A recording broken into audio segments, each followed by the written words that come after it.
బంగ్లాదేశ్ ప్రధానిగా షేక్ హసీనా రాజీనామా చేసిన తర్వాత అక్కడి పరిస్థితులు పూర్తిగా మారిపోయాయి. తాత్కాలిక దేశాధినేతగా యూనస్ బాధ్యతలు చేపట్టిన తర్వాత చైనా పాకిస్తాన్తో బంగ్లాదేశ్ స్నేహాన్ని కోరుకుంటోంది.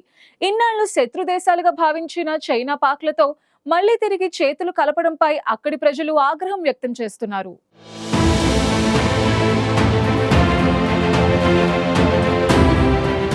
గత ఏడాది బంగ్లాదేశ్లో రిజర్వేషన్లకు వ్యతిరేకంగా జరిగిన అల్లర్ల కారణంగా ప్రధాని పదవికి రాజీనామా చేసిన షేక్ హసీనా దేశం విడిచి భారత్ చేరుకుని ఆశ్రయం పొందుతున్నారు.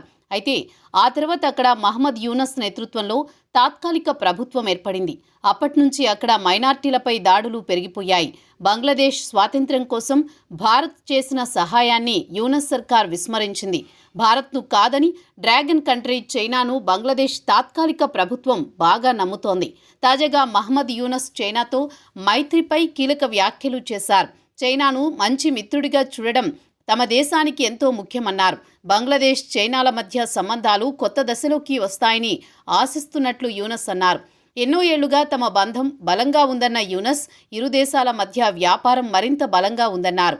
చైనా సహకారం వల్ల తాము చాలా ప్రయోజనం పొందుతున్నామన్నారు. 4 రోజుల పర్యటన కోసం యూనస్ చైనా వెళ్లారు.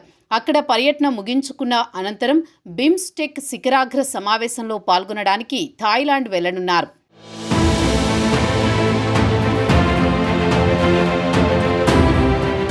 చైనా పర్యటనలో భాగంగా యూనస్ చైనా అధ్యక్షుడు జిన్పింగ్తో ప్రత్యేకంగా సమావేశమయ్యారు.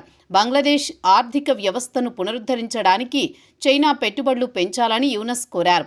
తీస్తా నది సమగ్ర నిర్వహణ పునరుద్ధరణ ప్రాజెక్టులో పాల్గొనడానికి చైనా కంపెనీలను బంగ్లాదేశ్ స్వాగతించింది. డ్రాగన్ ఇస్తున్న రుణాలను వడ్డీలను తగ్గించాలని, ఆ దేశ నిధులు అందుతున్న ప్రాజెక్టులకు కమిట్మెంట్ ఫీజును మాఫీ చేయాలని యూనస్ కోరారు. అలాగే పలు అభివృద్ధి ప్రాజెక్టులకు మద్దతు ఇవ్వాలన్నారు. బంగ్లా తాత్కాలిక సారథి యూనస్ నేతృత్వంలో బంగ్లాదేశ్ విదేశాంగ విధానంలో మార్పు స్పష్టంగా కనిపిస్తోంది. భారత వ్యతిరేక దేశాలైన చైనా, పాకిస్తాన్లకు బంగ్లా దగ్గరవుతోంది. ఆయా దేశాలతో వాణిజ్య సంబంధాల బలోపేతం చేసుకుంటోంది. ఈ దిశగా యూనస్ ఆయా దేశాల పెద్దలతో సమావేశమవుతున్నారు. అందులో భాగంగానే 53 ఏళ్లలో తొలిసారి ఇటీవల పాక్ నుంచి నేరుగా బంగ్లాదేశ్కు కార్గో షిప్ సరుకు రవాణా నౌకలు చేరుకున్నాయి.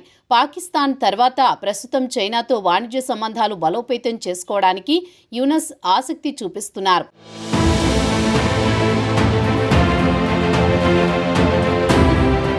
మరోవైపు దేశం విడిచి వెళ్లిపోయిన షేక్ హసీనాకు తిప్పలు తప్పడం లేదు. బంగ్లాదేశ్లో అల్లర్లకు అనేక మంది మృతికి హసీనానే కారణమంటూ ఆమెపై ఇప్పటికే హత్యాయత్నం కేసులు నమోదయ్యాయి. తాజాగా ఆమెపై బంగ్లాదేశ్ సిఐడి పోలీసులు కేసు నమోదు చేశారు. యూనస్ నేతృత్వంలోని తాత్కాలిక ప్రభుత్వాన్ని గద్దెదింపేందుకు ఆమె కుట్ర పన్నుతున్నారంటూ ఆమెతో పాటు మరో 72 మందిపై కేసులు నమోదయ్యాయి. కుట్ర వ్యవహారంలో షేక్ హసీనాపై ఢాకా మెట్రోపాలిటన్ మెజిస్ట్రేట్ కోర్టులో కేసు నమోదైంది. కోర్టు ఆదేశాల మేరకు దీనిపై క్రిమినల్ ఇన్వెస్టిగేషన్ డిపార్ట్మెంట్ విచారణ ప్రారంభించిందని పోలీసు అధికారులు తెలిపారు. గత ఏడాది డిసెంబర్ 19న షేక్ హసీనా ఆన్లైన్లో సమావేశాన్ని ఏర్పాటు చేసినట్లు సిఐడికి స్పష్టమైన సమాచారం ఉంది.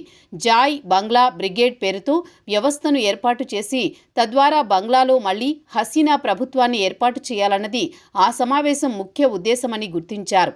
ఈ నేపథ్యంలో ప్రభుత్వాన్ని అస్థిరపరిచేందుకు హసీనా కుట్ర పన్నుతున్నారంటూ సిఐడి ఆమెపై కేసు నమోదు చేసింది. ఈ క్రమంలో షేక్ హసీనాతో పాటు ఆమె మంత్రివర్గంలో ఉన్న రాజకీయ నాయకులు, సలహాదారులు, సైనిక అధికారులపైన నేరారోపణలు నమోదయ్యాయి. ఈ క్రమంలో రాజధాని ఢాకాలోని ఇంటర్నేషనల్ క్రైమ్స్ ట్రైబ్యునల్ కొంతకాలం క్రితం ఆమెకు అరెస్టు వారెంట్ జారీ చేసింది.